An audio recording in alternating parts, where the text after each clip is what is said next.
네, 지금 시청자 여러분들께서도 가장 궁금해하실 부분이 전문가들은 지금 이 상황을 어떻게 추정하고 있는가일 겁니다.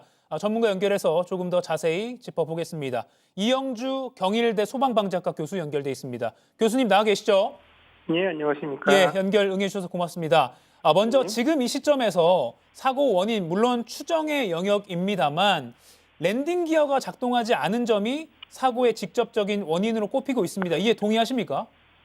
예, 일단은 뭐 현상적으로 봤을 때 이 동체 착륙을 하는 그 과정에서 랜딩 기어가 작동하지 않았다는 건 이제 사실이거든요. 다만 이제 문제는 이제 동체 착륙 전 이전 단계에서 이를테면 조류 충돌 경보가 있은 이후에 1분 이후에 이제 이 구조 요청 메이데이가 이제 요청이 됐고 다시 여기서 다시 이제 회항을 해서 다시 착륙하는 과정, 이 과정이 상당히 좀 긴박하게 이루어진 상황이거든요. 그래서 이제 이러한 과정들이 이제 정상적으로 또 이런 것들이 충분히 이제 예상된 이런 이제 상황이었는지 이런 부분들이 좀 확인이 필요하고 또 이런 긴박한 과정에서 랜딩을 하는 과정에서 앞서 말씀드린 이제 랜딩 기어 자체가 작동을 하지 않은 점, 그래서 이제 동체 착륙이 이루어졌고 또 실제로 이제 활주로에 미끄러지면서 활주로를 이탈해서 충돌 그리고 화재로 이어진 이런 상황이기 때문에요. 예. 이런 직접적인 연관성은 있다고 보겠습니다. 예, 직접적인 연관성 있다고 말씀하셨는데 그 부분은 이제 랜딩 기어의 미작동 부분일 것이고 그러면 랜딩 기어가 왜 제대로 작동하지 못했느냐를 또 꼽아야 될 것 같습니다. 그 원인으로 조류 충돌 가능성이 또 꼽히고 있는데 이게 조류 충돌, 흔히 버드 스트라이크가 랜딩 기어 오작동 또는 미작동 영향을 줄 수 있다고 보십니까? 일단 뭐 저는 항공기 전문가는 아닙니다만 항공기 전문가들의 공통적인 의견은 지금 현재 이제 이를테면은 이제 엔진 쪽으로 이를테면 이제 조류 새들이 이제 들어가서 뭔가 내부적으로 기기 이상이 발생했을 때 이런 과정에서도 실제로는 이제 랜딩 기어의 작동에 대한 부분들은 백업 시스템들이 있거든요. 근데 이런 백업 시스템들을 통해서도 랜딩이 안 됐다는 건 이건 상당히 좀 정상적인 상황은 아니다라고 이제 말씀을 하시거든요. 그렇기 때문에 지금 현재 여러 가지 이제 조사를 지켜봐야 되긴 하겠습니다만 랜딩 기어가 기본적으로 이런 영향을 받아서 작동을 안 했다 하더라도 뭐 이를테면 수동 조작이라든지 백업 시스템에 대한 작동 자체도 불가능했던 점들에 대해서는 조금 더 면밀한 조사가 필요한 상황입니다. 예, 면밀한 조사가 필요한 상황. 전문가들께서 지금 조사에 도움이 될 만한 추정을 저희도 듣고 있습니다. 자, 그러면 국토부 발표에 따르면 사고 여객기가 활주로에 접근하던 중에 오전 8시 54분쯤에 관제탑으로부터 조류 활동 경고, 그러니까 조류가 새가 충돌할 수 있다 이런 경고를 했고 여객기도 그걸 받았다고 국토부가 밝혔습니다. 그리고 그 이후에 거의 바로 메이데이, 조난 신호를 보냈는데 이 상황을 어떻게 봐야 되는 건가요? 그러니까 조류 충돌 경고를 한 그 상황이 벌어졌다고 봐야 되는 겁니까?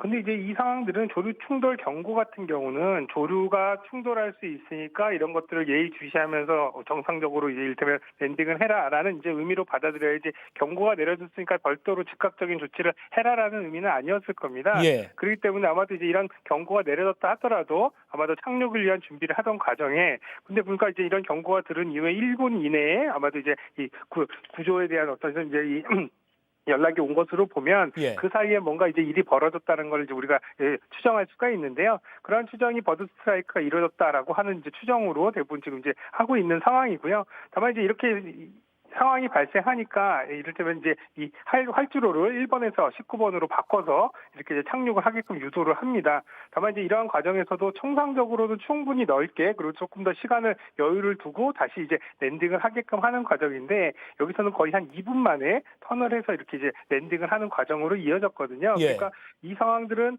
그 당시에 뭔가 구조 요청을 한 상황들이 굉장히 좀 긴박한 상황이었는데 어떤 이유에서 긴박한 상황이었냐라고 하는 것들은 지금 현재 블랙박스의 음성 정보라든지 음성 기록 장치라든지 또 일단 항공 기록 장치들을 좀 조사를 해서 이런 부분들 분석이 필요한 그런 부분이라고 생각이 됩니다. 예.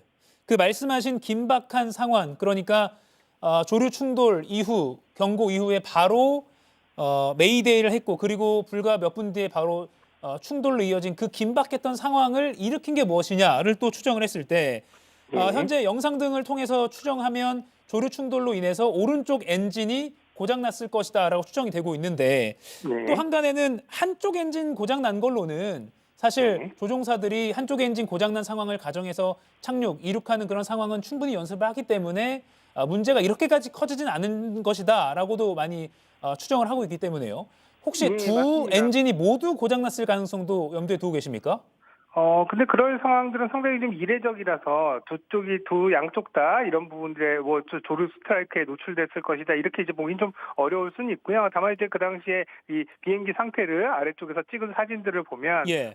한쪽에 이제 이 엔진 부분에서 연기가 이제 나오는 이런 상황들이 이제 보이거든요. 또 실제로 그리고 지금 이제 구조된 승무원들이 이제 말한 내용들로 보면은 그 당시 버드 스트라이크가 발생했다. 그래서 엔진에서 연기가 났다라는 이런 진술도 있었다는 내용들도 있거든요.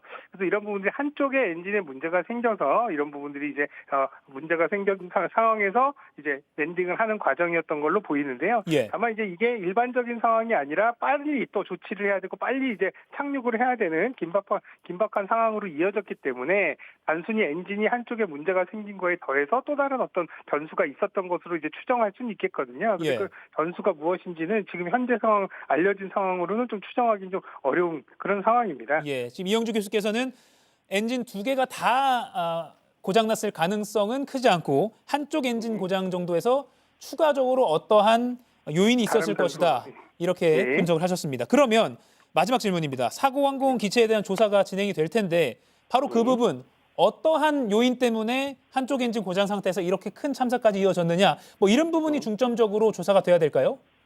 예, 아마도 그렇죠. 왜냐하면 최초의 원인이 그러한 원인에 의해서 이제 작동을 했고 그 다음에 이어진 것들이 어쨌든 랜딩 기어가 작동하지 않은 부분들로 이어진 거기 때문에 예. 최초에 이렇게 급박한 상황에서 급하게 일단 착륙 시도를 하는 상황들 이런 과정들이 왜 그렇게 판단이 됐고 그럴 이유들이 무엇이냐 이런 것들로 좀 명확하게 확인이 돼야 되는데요. 예. 이거에 말씀드린 대로 이런 것들은 이제 관제탑과 그다음에 이제 조종석 간의 이제 교신 그리고 또 조종석 내에서의 기장과 부기장과의 서로 이제 상호 간의 대화 여러 가지 이런 상황들이 그 당시 위급한 상황들을 추정해 볼 수 있는 자료이기 때문에요. 이러한 것들이 이제 빨리 판독이 돼서 그런 세부적인 사항들을 조금 더 정확하게 확인을 할 수 있게 된다 그러면 좀 규명이 되지 않을까 싶습니다. 네.